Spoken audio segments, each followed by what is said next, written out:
तर सकाळी सकाळी खरेदी करण्याचा योग आला. तर खरेदी कुठली, तर हे जे दिसतं आहेत तक्कस म्हणतात आमच्याकडे याला. आणि लाकडाचे मजबूत दणकट असे आहेत. 2 माणसं तर उचलणं शक्यच नाही. बऱ्याच दिवसापासून घ्यायचा विचार चालला होता, पण विकणारे यायचे विकायला, पण आम्हाला कधी दिसतच नव्हते. आज लकीली दिसले बघा. आणि सकाळी सकाळीच ते लोक विकायला येतात. आणि सकाळची वेळ म्हणजे आपल्या कामाची वेळ असते. आपण कुठे रोडाच्या साईडला निघतो तर आपल्याला दिसणार.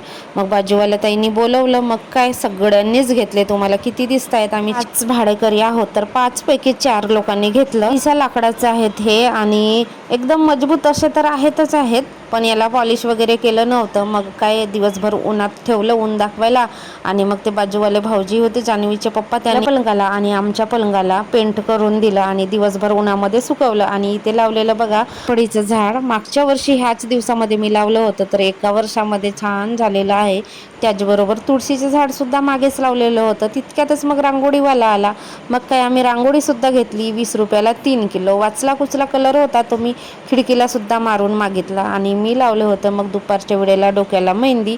तर ह्यावेळेस मी ब्राऊन कलरची मेहंदी लावली होती. आणि पेंट लावल्यानंतर पलंग उन्हामध्ये सुकतील दिवसभर असा विचार होता, पण 4 वाजे मग पावसाचा रन झाला. आणि मग आम्ही आपापले पलंग आपापल्या रूममध्ये घेऊन आलो. आणि खरंच पाऊस आला आणि पेंट सुकला होता. वाचलेला घरात सुकेल आता.